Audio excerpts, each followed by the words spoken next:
I just want to live with my family. The useless ATM needs to leave. I took those words in stride. Finally. It was worth the 18 years of patience. At that moment, two men in suits entered from behind me. What? My name is Silk. I'm 74 years old and will soon be celebrating 75th birthday. It's just me, my son Ken, his wife Helen, and their son Oliver, a household of 4 across 2 generations.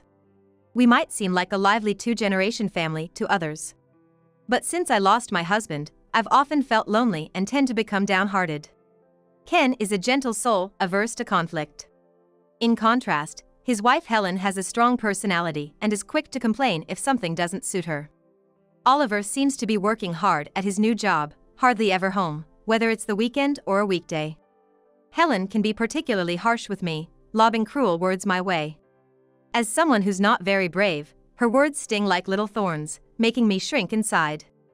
I've never once spoken harshly to Helen, on the contrary, I'm usually the one who has to listen to her complaints. As a result, I often find myself doing Helen's bidding, and sometimes I feel like I'm her housekeeper. Helen is tight-fisted with money, yet she likes to show off, often going out to lunch in the downtown area with friends. When she goes out, she asks me to do the cleaning and to take in the laundry. Moreover, when she heads downtown, she has me drive her to the station. Helen climbs into the back seat as if it were the most natural thing, making me feel like a taxi driver. And she's under the mistaken belief that living together in a 2-generation household is her way of showing filial piety to me. Helen often says, "I'm doing you a favor by living here." Since my husband passed away, I've wanted to live quietly by myself. However, I've never been able to express this wish to Helen or Ken. Come on, get up now. It seems she's waking up Ken, who had worked late into the night. From the couple's bedroom, Helen's shrill voice echoes. It's the same old story, but today Helen is in a bad mood again. Despite it being a weekend, she wakes Ken up at the same time as usual and hurries him to get ready. I speak to Ken as he washes his face in the bathroom. Are you feeling all right? Ken had dark circles under his eyes. I'm fine. I got about 5 hours of sleep, Ken said, smiling gently as he dried his face with a towel. Lately, Ken has particularly looked pale. Ken's father kept working despite the family's concerns, always saying, I'm fine, I'm fine. But one day, he suddenly collapsed and that was the end of him. I know all too well that saying I'm fine is a danger signal. I'm fine is often anything but fine. Watching Ken wash his face, the memories of that time come flooding back, and I feel a tightness in my chest. I wish I could let him rest on his day off, but I can't bring myself to say that to Helen. Loud footsteps come from upstairs. It's the sound of someone in a bad mood. No doubt, it's Helen. As I frowned, Helen showed up at the bathroom door. Helen had a scowl, with a furrow between her eyebrows. She doesn't even try to hide her displeasure. Hurry up, or I'll be late for my appointment with my friends. Ken lowers his gaze as he puts the towel back. Sorry. I'll get changed right away. My meek son quickly leaves the room. Helen thrusts a piece of paper at me. Mother-in-law, here's a shopping list. Please take care of it. Helen doesn't even look me in the eye as she hands me the paper. Sure, I got it. Have fun with your friends. I manage a smile as full of grace as I can muster. Helen hands me only the list, no money. The payment will come out of my pension. It looks like the weather will be nice today, so please air out the beddings too. Helen adds another request as she leaves, not waiting for my reply. Helen walked away without waiting for my response. I let out a heavy sigh as I watched her insolent departure. On her way out, Helen called out loudly from the front door.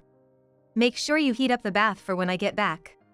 With a sharp click, the door closed behind her as she left. From the start of our living together, Helen never held back with us.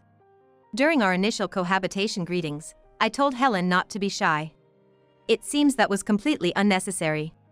As we spent more time together, Helen's aggressive nature became more apparent. Her true colors showed. She's not good at household chores, especially cooking. I ended up preparing every meal.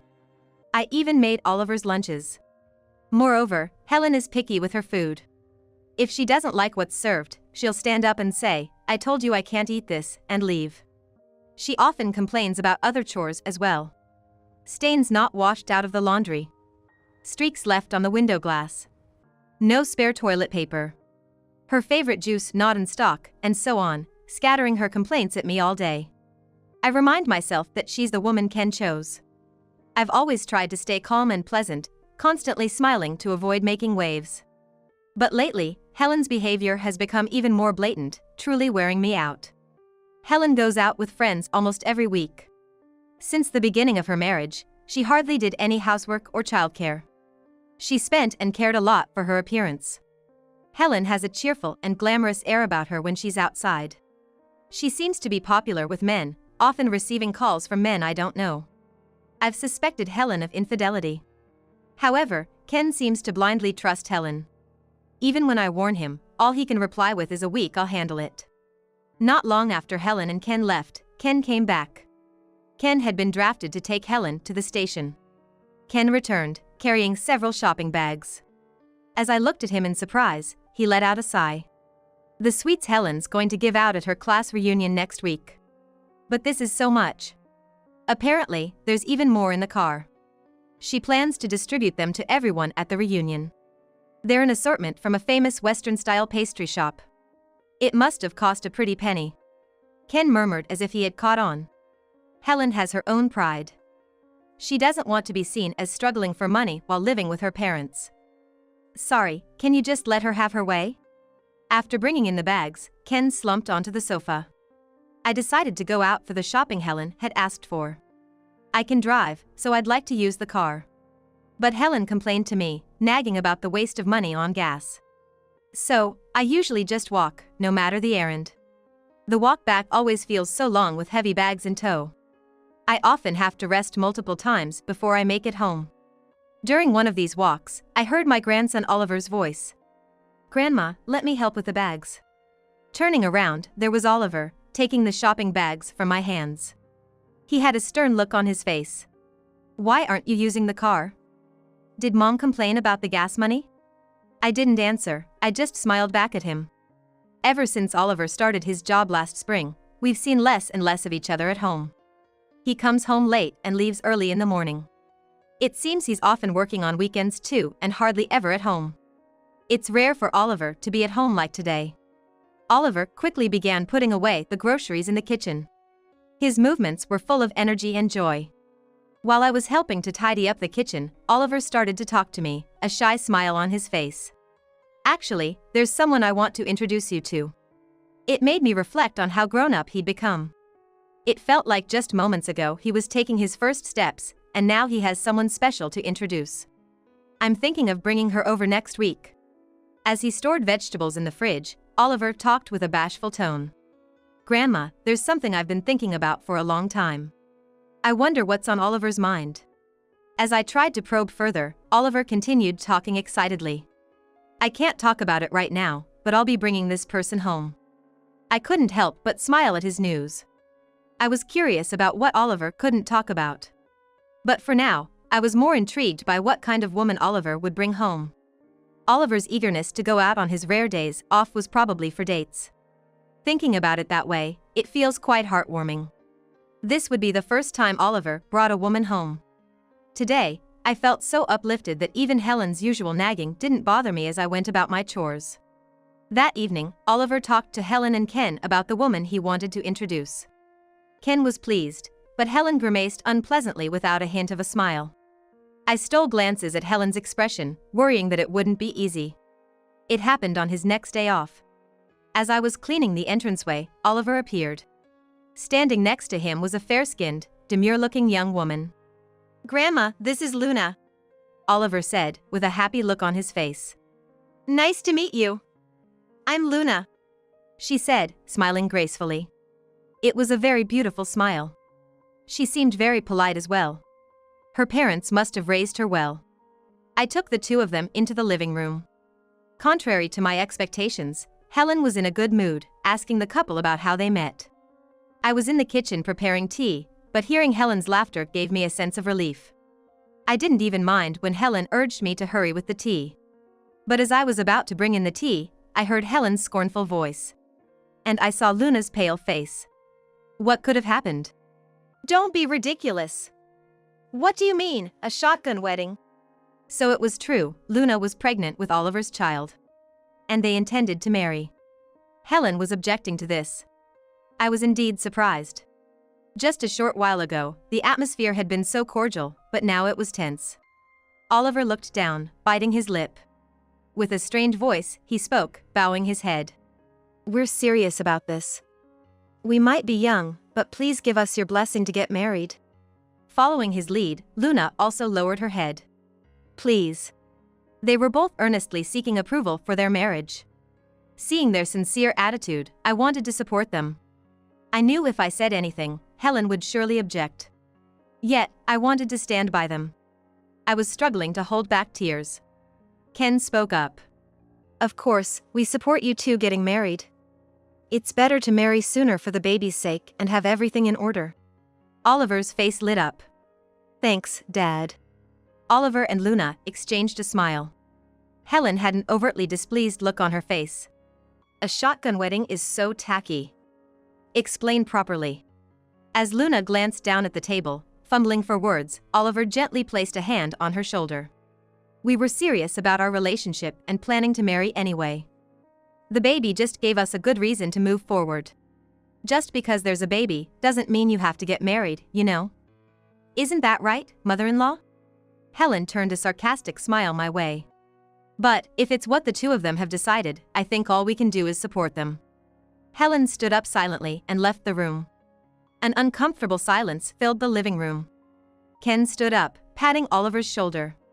Mom will understand. I'll talk to her too. Oliver gave a small nod. I was clueless about what Helen was thinking, and anxiety spread through me. The next day, Ken dropped a bombshell. Helen told Ken that it's time for mother-in-law to leave the house, and from now on, it will just be the two couples living together, them and Oliver and his wife. Helen had told Ken to keep it a secret from me, but he let me know. I was at a loss, silent with my head in my hands. What shocked me even more was the fact that Helen was managing my husband's estate, including our house. My husband had left his entire estate to Ken. And Ken, in turn, was under Helen's thumb. This meant that Helen had control over all our family assets. I was left stunned, having been robbed of everything by Helen. I had no assets or property of my own. Helen had even started to harass me. She would wait for me to get into the bath before draining the hot water and turning off the water heater. I was left with no choice but to shower in cold water. There were times when I found the washing machine unplugged and had to wash clothes by hand. Clearly, she was trying to drive me out. The harassment escalated over time. For my own safety, I knew I had to confront Helen. Luckily, I had a few aces up my sleeve. I decided to prepare, consulting with Ken as I went. But dealing with Helen, that's another story. I wonder if it'll really work out. The weeks flew by since I decided to confront her. When things had started to calm down, Helen called Oliver and Luna. Sitting at the living room table with uneasy expressions were Oliver and Luna. Helen sat across from them, looking at Oliver and Luna with a calm expression on her face. Once everyone had gathered, I suspected Helen would deliver my death sentence. After gulping down her tea and crossing her arms with a sigh. Well, it's pointless to oppose it anyway. So, when do you plan to get married? Everyone was stunned by Helen's change of heart. Oh, we want to do it sooner rather than later, considering Luna's condition. Helen had an eerily calm expression. Is that right? So, this means we're finally getting a break from parenting, huh? Helen turned around in the kitchen to face me and yelled out loud. We're gonna live just with family. The useless ATM needs to leave. I took her words in stride. Finally, it was worth enduring these 18 years. Just then, two men in suits came in from behind me. What? The story takes us back 2 weeks. I was invited to the apartment where Luna was living alone. Oliver was also there. They were probably living together, almost like a couple. In the bathroom, there were matching toothbrushes lined up, which was quite sweet. Luna's belly was slightly showing, and she was gently stroking it. Oliver had me sit at the dining table and, with a serious expression, he began. There's something important I need to tell you. It's a conversation you don't want Helen to overhear, right? Oliver silently nodded with a shy smile. He had a bit of a shy smile. Luna was also smiling faintly, looking happy. As Oliver offered me a cup of coffee he made, he continued. How about moving in with us? I heard from Dad. Mom's trying to kick Grandma out. I was taken aback by the sudden proposal. I almost dropped the mug I was holding. Oliver was looking at me seriously. That's true, but I can't depend on you. Oliver's expression remained serious. Luna was holding Oliver's hand as if to envelop it. It was clear that Oliver was serious about wanting me to move in with them. I straightened up without realizing it. I've always thought about it since I was a kid. Grandma was always treated badly by Mom, and I couldn't stand it. Sure, your mom is strong-willed and assertive. Dad doesn't talk back either. I can't just watch Grandma being treated so poorly by Mom in silence. I'm okay, really. Thank you for worrying. Hey, Grandma, do you remember when I first said I wanted to introduce you to Luna? It was indeed the time Oliver mentioned he wanted to introduce Luna. His determined way of speaking had struck me, but I had forgotten it until now. It's something I've thought about for a long time. I've always wanted to be there to help Grandma once I became an adult. So, Oliver had been thinking about that all this time. I felt tears threatening to spill over. I always thought Mom was so cold and rude to Grandma. To kick you out now, that's just too much. Oliver really cared that much about me. He leaned forward, looking into my eyes intently. Let's live together with us. There's no need for you to suffer alone in that house. As I was lost for words, Luna also looked at me with a serious expression. Oliver told me all about you, Grandma. Please, come live with us. I'm touched, truly. But I don't want to be in the way of your life. That won't be the case. We need your experience with raising kids, and it would mean so much to have you live with us. Oliver and Luna both seemed sincere and pleaded, please, we're begging you, come live with us. I couldn't stop the tears from flowing, touched by their earnestness and kindness. Thank you. I understand how you feel. I will live with you. No, please let me live with you. I held their hands with sincere gratitude. And so, it was decided that I would live with Oliver and Luna.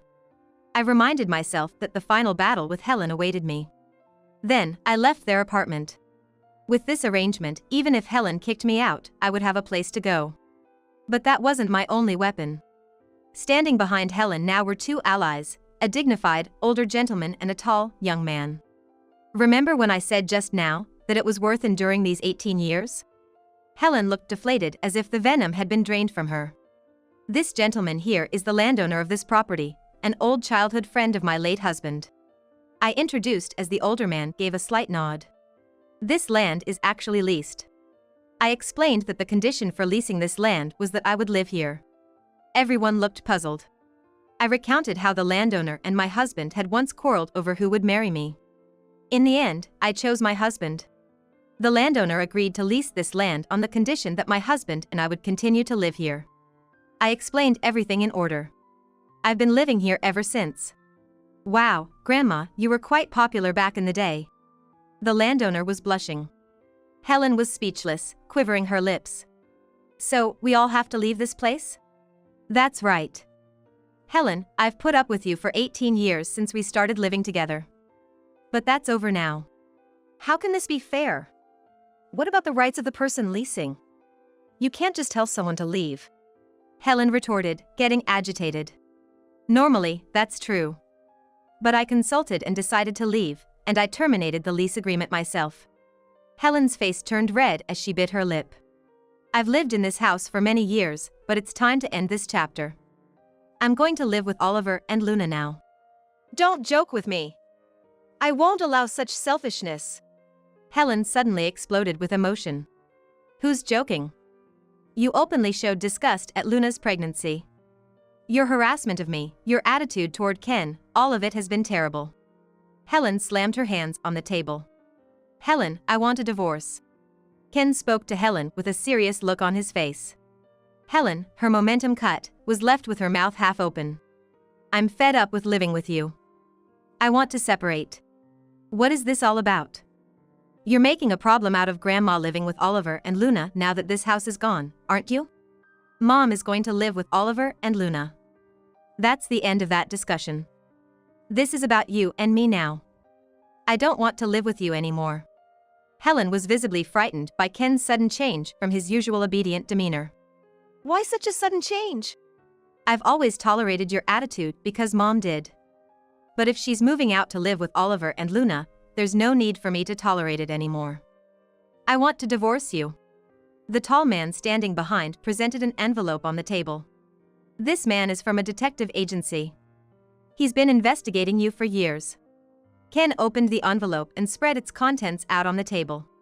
Helen's face turned pale as she saw what was laid out before her. The contents were photographs and documents.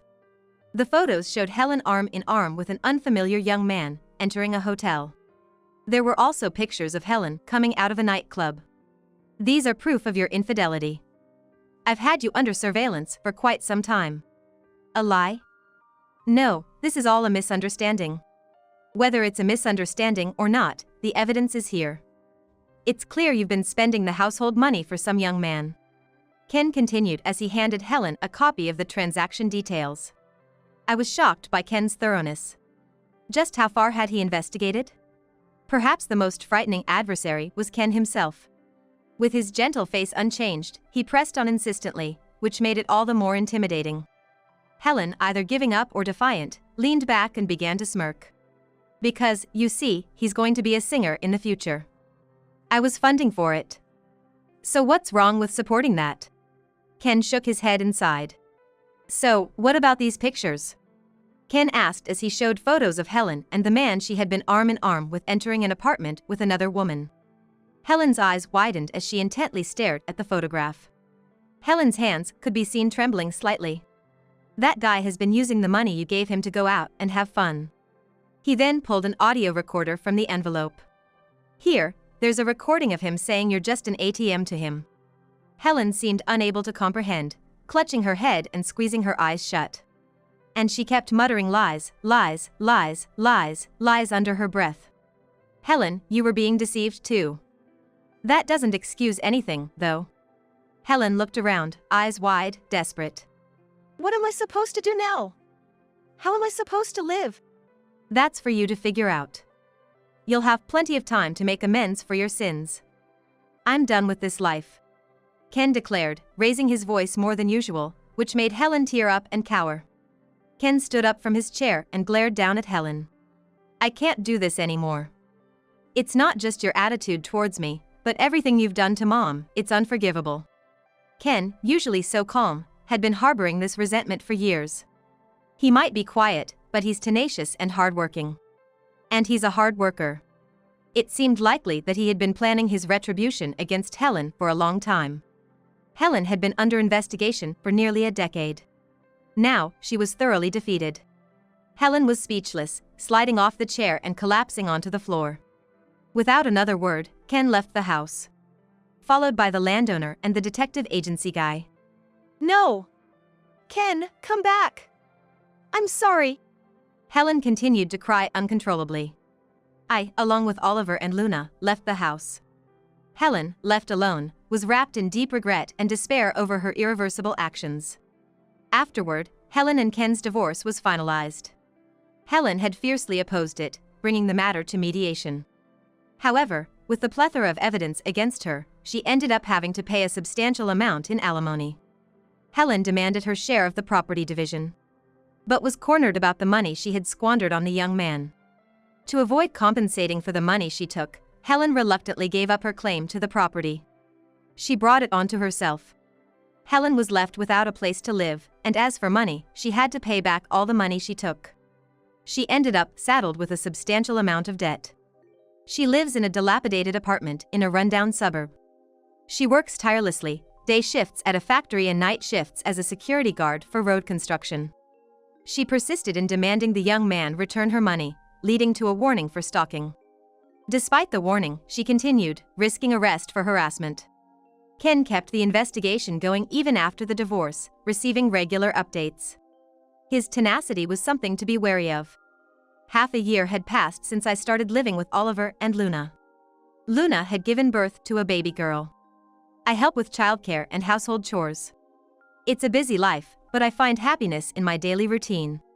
Then one day, Ken came to visit. His face, which I hadn't seen in a while, looked healthy and he seemed well. Holding his granddaughter, Ken's face was brimming with smiles. Have you been able to sleep better since the divorce? Thanks to you, I think I'm getting about 8 hours now. Ken replied, showing a brightness in his expression that I had never seen before. I've come with some good news today. What's that, some good news? Luna chimed in, her eyes sparkling. Well, I bought the land where everyone's old house was. I was stunned. Really? I negotiated with the landowner to get it for a good price. I used Dad's life insurance money. It turned out he had been hiding it so Helen wouldn't find out. So, the condition for him selling it to me was that you, Mom, would live with us. Let's all live together, Oliver, Luna, and you. I pinched my cheek without thinking. Ouch, it's not a dream, is it? Oliver and Luna were laughing. The thought of the joyous and lively life that awaits us in the future brought a smile to my face as well.